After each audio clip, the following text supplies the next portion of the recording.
berarti ada singkong. Samping. Sapi, singkongnya begini.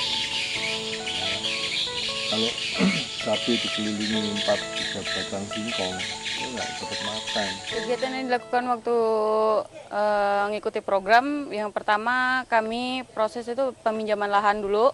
Kami minjam waktu pertama kali minjam itu orang yang nggak ada, kendalanya orang nggak ada. Terus waktu kedua minjam, itu masih belum dikasih izin.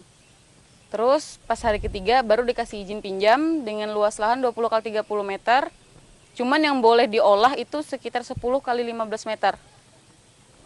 Setelah itu kami melakukan penyemaian bibit.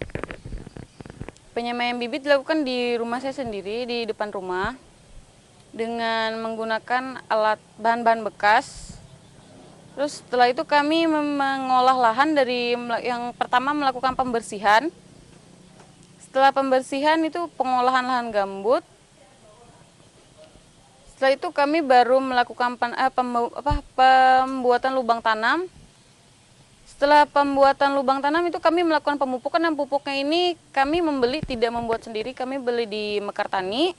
Itu pupuknya yaitu pupuk kotoran sapi dengan kotoran kambing, juga dicampur dengan rumput-rumput kering atau rumput yang sudah membusuk.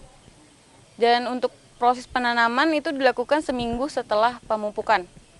Karena pupuk kandang itu bersifat panas, dan kalau misalnya sekitar 2 hari atau 3 hari langsung ditanam, itu tanamannya bisa mati karena kepanasan. Jadi setelah seminggu pemupukan kami melakukan penanaman. Setelah penanaman kami melakukan pencarian tunjar. Itu tunjar seperti lanjaran kayu yang panjang. Itu fungsinya untuk menahan seperti monyet itu biar nggak masuk ke lahan. Soalnya monyet itu suka dipatah-patahin tanaman yang masih kecil-kecil tuh. Terus setelah itu kami melakukan pembuatan naungan. Soalnya kendalanya waktu kami penanaman itu sehari 2 hari waktu penanaman itu sering turun hujan.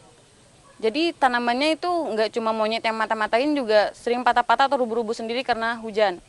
Jadi kami bikin naungan. Terus kendalanya lagi ketika tanamannya sudah lumayan besar itu airnya kering, musim kemarau. Jadi sulit mencari air karena jauh dari sumber air. Nggak mungkin kami kalau misalnya bawa air dari sungai terus ke situ, kan kejauhan.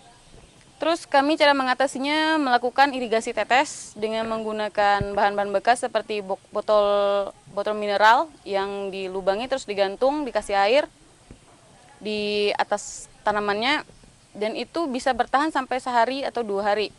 Jadi dari program ini saya belajar untuk berkomunikasi dengan orang-orang baru, belajar bagaimana caranya bisa bekerja sebagai kelompok, bagaimana caranya biar bisa menerima saran dari teman di kelompok, dan bagaimana caranya agar bisa mengambil